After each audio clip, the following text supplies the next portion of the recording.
मेरा टॉपिक है farmer status of India. क्योंकि अन्न है तभी जीवन है और अन्न उगाता है किसान। जैसा कि हम सभी जानते हैं कि कई वर्षों पूर्व ना तो कोई कृषि के बारे में जानता था और ना ही कोई किसान थे। तब लोग जंगलों से कंदमूल घास खाने को मजबूर थे। लेकिन धीरे धीरे लोगों की सोच विकसित हुई और कृषि करना सीखे और लोगों ने कंद खाना छोड़कर अन्न खाना शुरू कर दिया और धीरे धीरे कृषि करने वालों की जनसंख्या बढ़ती गई और आज हमारा देश भारत पूर्ण रूप से कृषि और किसानों पर निर्भर है। भारतीय किसान धरती माता का सच्चा सपूत है। भारतीय किसान का जीवन ऋषि मुनियों या संत महात्माओं के जीवन से काफी नजदीक होते हैं।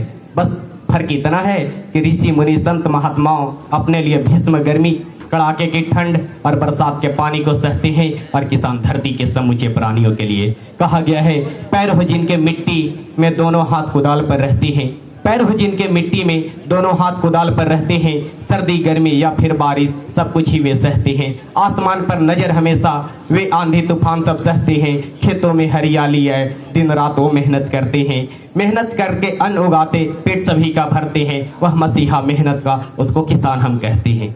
भारतीय किसान बिना स्वार्थ के शरीर पर धोती गंजी और गमछा लिए नंगे पैर रहकर भी दूसरों के लिए पूरी ईमानदारी के साथ अन्न उपजाते हैं, लेकिन बदले में उसे दुख के सिवा कुछ भी नहीं मिलता।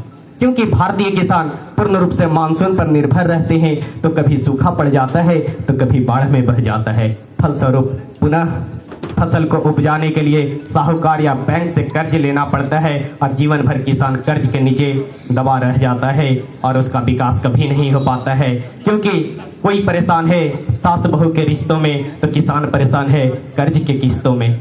सरकार तो आर्थिक मदद करती है किसानों को, आधुनिक तरीके से कृषि की जाए जिससे किसानों को कृषि करने में आसानी हो, इसके लिए कई आधुनिक मशीनें भी प्रदान करती है। लेकिन बिचौलियों और दलालों ने सिर्फ अपनी खुशी और चंद पैसों की लालच में पूरे देश को खाना खिलाने वाले किसानों के दर्द को भूल जाता है और गरीब किसानों तक ना पहुंचाकर अपने पैकेट को गर्म करने में रह जाता है। और उस कर्ज में डूबे किसान तक इतनी पैसे भी नहीं पहुंच पाती कि वह खुद को आत्महत्या करने के लिए रस्सी भी खरीद सके। लोग कहते हैं बेटी मार डालोगे तो बहू कहाँ से पाओगे, जरा सोचो किसान मार डालोगे तो रोटी कहाँ से खाओगे। और गरीब किसान नंगे पांव सरकारी दफ्तर के चक्कर काटते काटते थक जाता है और अंत में विनती करता है कि जमीन जल चुकी है, आसमान बाकी है, सूखे कुएं तुम्हारा इम्तिहान बाकी है। वह जो खेतों की मेड़ों पर उदास बैठे हैं, उनकी आंखों में अब तक ईमान बाकी है। बादलों बरस जाना समय पर, इस बार किसी का मकान गिरवी तो किसी का लगान अभी बाकी है। भगवान के भरोसे कुछ फसल हो भी जाती है तो उस फसल की कीमत तो इतनी भी किसानों को नहीं मिलती कि वह अपना कर्ज चुका सके और उसे तो अपनी कड़ी मेहनत का मजदूरी भी नहीं मिलता है। और गरीब किसानों की चिंता किए बिना उसके फसल को अरे गहरे दामों में खरीद लिया जाता है। भगवान का सौदा करता है इंसान की कीमत क्या जाने, जो धान की कीमत दे न सका वो जान की कीमत क्या जाने।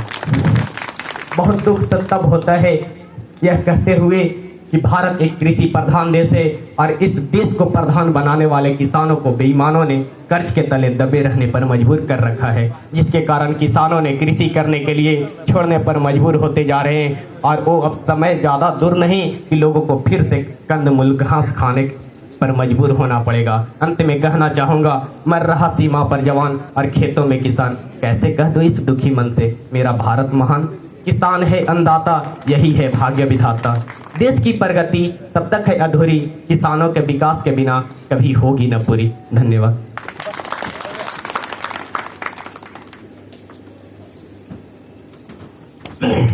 बहुत खूब।